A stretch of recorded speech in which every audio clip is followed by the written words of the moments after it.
আমরা প্রত্যেকটি ছাত্রছাত্রী এবং সরকারি চাকরির পরীক্ষার্থীদের জন্য অত্যন্ত গুরুত্বপূর্ণ একটি অঙ্কের ক্লাস। তো পি প্লাস কিউব এর 20%, পি মাইনাস কিউব এর 50% হলে সমান হলে পি ইস টু কিউ সমান সমান কত।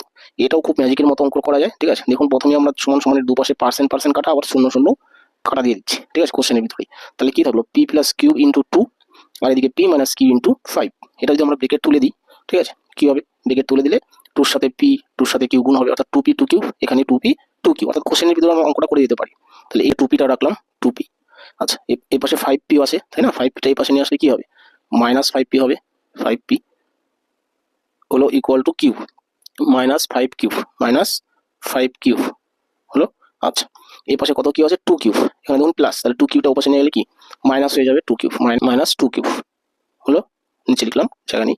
আচ্ছা, বা এখানে দেখুন এই দুটো যদি আমরা বিয়োগ করি কি হবে, মাইনাস 3p হবে, মাইনাস 3p ইকুয়াল টু, এই পাশে কিন্তু যোগ হবে, দুটো একই চিহ্ন, তাহলে যোগ হবে, তাহলে 7 কিউব, 7 কিউব, সামনে মাইনাস চিহ্ন হবে। এবার এই দুটো মাইনাস সমান সমানের দুপাশে দুটো মাইনাস কাটা চলে গেল। তাহলে এখন আমরা কি করব, দেখুন এই যে পি এটা লিখলাম বাই এই কিউটাকে পাশে নিয়ে আসেন, তাহলে নিচে চলে আসবে কিউব, তাই না, সমান সমানের। আচ্ছা, এখানে কি থাকলো 7, এই তিনটাকে পাশে নিয়ে গেলে নিচে আসবে, অর্থাৎ 7:3, 7:3। দেখুন অপশন নাম্বার সি হলো, সি হয়ে গেল উত্তর। ঠিক আছে, তো এইগুলো বন্ধুরা আজকের অঙ্ক ক্লাস। আশা করি ক্লাসটি ভালো লেগে থাকবে, বুঝে থাকবেন। যদি ক্লাসটি ভালো লাগে অবশ্যই লাইক কমেন্ট শেয়ার করবেন, নতুন যারা এসেছেন আমার চ্যানেলটি সাবস্ক্রাইব করবেন। রাখছি তাহলে, থ্যাংক ইউ।